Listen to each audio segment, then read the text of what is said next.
Hi, and welcome to Module 2 of Lecture 16. In the previous module, we introduced the concept of comparative statics, which was a way of analyzing the static object of an equilibrium behavior as a function of analyzing the way in which that static object is affected by its parameters, analyzing the way in which it varies with its parameters. Sort of more abstractly, if we have some optimum of some other function, right? Call it optimum x star. It might be a function of c, it might be a function of more than parameter 2. We dealt with that a little bit in the previous module. We'll deal with that more in the next module. In this module, we'll stick to one parameter. But this object x star is itself the optimum of some other function f x c, where the semicolon means that the c is a parameter, the x is the choice variable. You set a first order condition like this.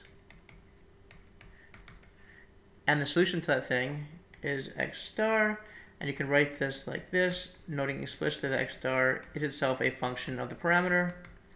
And we discussed what you could do with that, and how if you could actually solve this explicitly, you could have x star of c equals some function h of c, then you could do things like differentiate h directly to figure out how x star changes with c.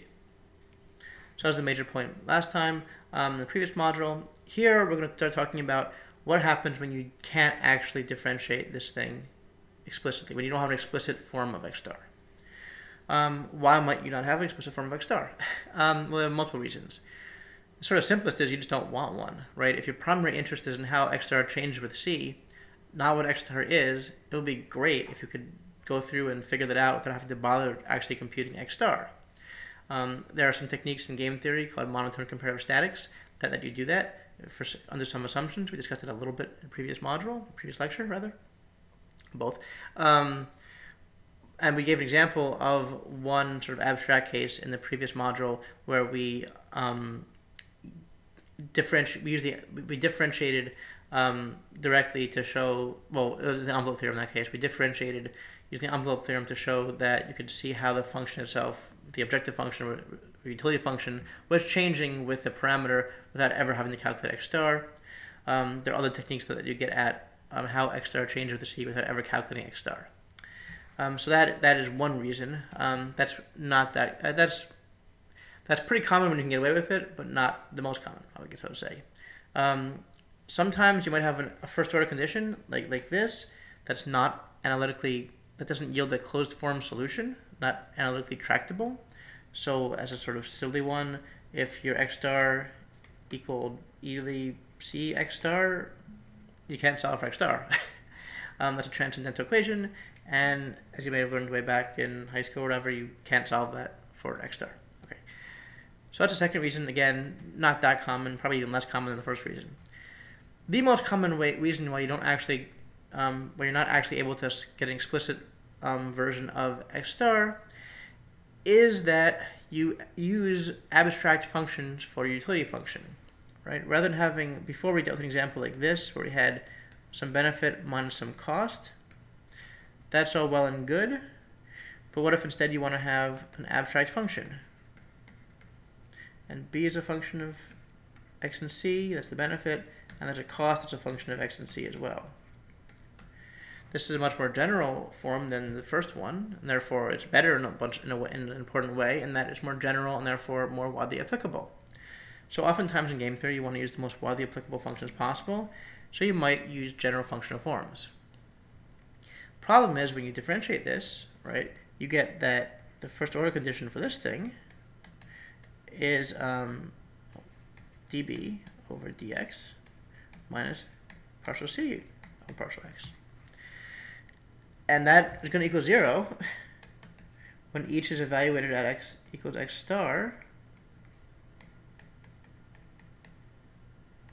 However, without actually knowing what b and c are, you can't go any further with this.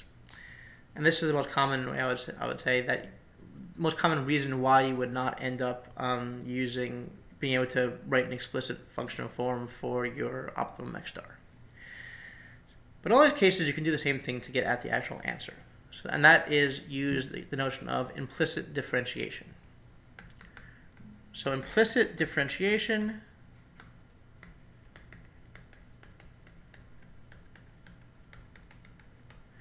is how you differentiate an implicit function. So that's it. Now, an implicit function, what's that? An implicit function is a function defined implicitly, typically via some first order condition. So let's say I start with some objective function x parameter c, and this is frequently in game theory a utility function, and that's, or best response function, and that's sorry, I mean a utility function. So let's say I want to actually go about and maximize this thing. Well, how would I do that? Well, I take the first order condition. I would call it prime, and I know that that first order condition equals 0. Well, let's define this as g. So I'm just defining the first order condition as some other function g. Well, what do I do with this? Well, I now have a function g that equals 0, and x star is implicitly defined via that relationship. In other words, this relationship right here implicitly defines this function x star of c. We don't have an explicit form of it, but we can implicitly define it via this function. So now, what do we do with that? So now, what I'm going to do here is go through a sort of intuitive way of understanding the implicit function theorem, the major part of it first, then we'll discuss the one-dimensional theorem in a little more detail. So first, the intuition. How do I get something out of this? Well, what I want, remember, is this derivative right here. I want this derivative. Right? I want to know how the function changes with the parameter. That's the comparative static. Well, I have this thing sitting here. What if I just differentiated both sides? This equation is true for any c, so I can do that just fine. And the right-hand side will stay 0 for any c. That's by definition because x star is implicitly defined by this relationship. So the right-hand side derivative is just going to be 0. What's the left-hand side? Well, if I differentiate the left-hand side, let's do both here. So both sides. The right-hand side is 0. Left-hand side uses the chain rule, like we did in the previous module. Well, we have the total differentiation, chain rule, same deal. So we have the, effectively the same deal. So you have the direct effect of c on g, evaluated at x equals x star,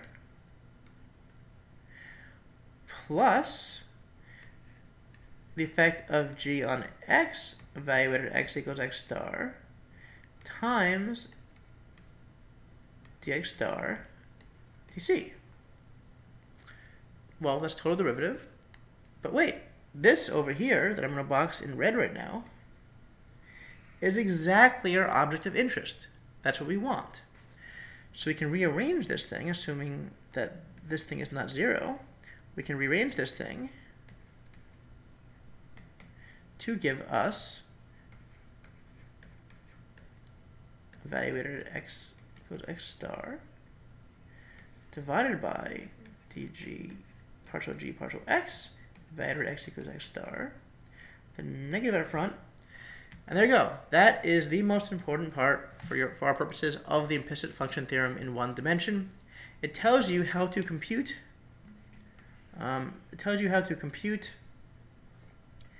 The comparative static you want, the change in the optimum value x star as a function of c, by giving you this relationship to two different derivatives, partial derivatives of the first order condition. Right? G is the first order condition in this case, or any other function really that implicitly defines some x star, but usually it's the first order condition. If you differentiate that first order condition with respect to c, negative, evaluated x star on top, and then divide that by the same thing, by the partial affected x on the bottom, again evaluated at x star, that ratio is going to be the rate of change of the optimum x star with respect to the parameter c, which is what you want. So the implicit function theorem allows you to get at the comparative static you want without having to go through and have an explicit version of x star c. Okay. How does this work in general? Let's do an example. Okay, this example, let's say is similar to one in the book. Let's say you have a function, a first order condition xg that is optimized at some x star of c, right? And x star of c is implicitly defined by this equation. And let's say it happens to be this equation here, say c to the fourth minus x star cubed minus x star. Again, that's just arbitrary. For this example, what is x star? What is the rate of change of x star c with respect to c? Well, the implicit function theorem tells us that it is partial g partial c negative divided by partial g partial x. The first one is 4c cubed. The second one is negative 4c cubed. There's negative up front. The second one is negative 3x star squared minus 1. Well, the top is always negative as long as c is positive. The bottom is always negative because x star, unless x star happens to equal x star squared equals 1/3, but to ignore that case for now. No, it doesn't matter if it's 1/3 because it's negative. It's always negative. Sorry. So this thing is going to be positive always. Negative over negative is positive. I've determined that x star is increasing in c regardless of, without having to actually know what the actual functional form of x star is. And that's the value of the implicit function theorem. Now, I should say this is not a fix-all, right? This does not solve all your problems. What if instead we had this thing were squared? Then the bottom here would be negative 2x star. And something in the bottom could be positive or negative depending on the value of x star. And you could not always sign your derivative. And since the whole point of this is to get a sign for your derivative to tell you if the x stars are increasing or decreasing as a function of c, you couldn't actually do that if you had a slightly different form of your first order condition g. So it doesn't fix all your problems, but it does allow you to get the derivative, and then you can identify conditions under which you can sign the derivative of x star with respect to c. So a lot of times you'll see in game theoretic papers, they will go through and either assume up front the conditions that make the later derivative sign correctly, or they will discuss after coming up with these derivatives what conditions make them sign in the appropriate manners. Okay, so that takes care of the sort of intuitive and example of the implicit function theorem in one dimension, along with an example. Now we're going to conclude this module by talking a little bit about the little more general rules for the implicit function theorem. Specifically, the implicit function theorem in one dimension says this. Say you have some function g of x comma c, so a semicolon c, so x is the variable, c is a parameter, and let's say it is differentiable close to the point x0, c0, and at this point the function equals 0. So it's typically a first order condition. And the derivative of that function at x0, c0, right, to x, the partial derivative, does not equal 0. Then we have three things happen. One, there exists, we call it from way back when, that means that there exists some x star of c such that g of x star of c comma c equals 0 close to c0. 2, if you plug in c0 to that x star, you get x0. And 3, the most important one from just a second ago, the derivative of that function x star evaluated at c0 with respect to c is equal to negative the partial of g evaluated at x0, c0 with respect to c divided by the partial of g with respect to x also evaluated at x0, c0. So basically, the implicit function theorem not only tells you the derivative at that point, it guarantees there exists some optimal function, some implicit function that satisfies the first order condition near that point. So it's a pretty powerful thing, even in one dimension, and particularly that number 3 there, that gives you the actual derivative near that point, is extremely powerful, as we just saw in the previous example. And there are a couple more examples in the book, plus there are examples in the problem sessions, etc., etc., etc. Okay, so that's it for one dimension. In the very last module of this lecture, we will talk about the implicit function theorem in multiple dimensions. Thank you very much.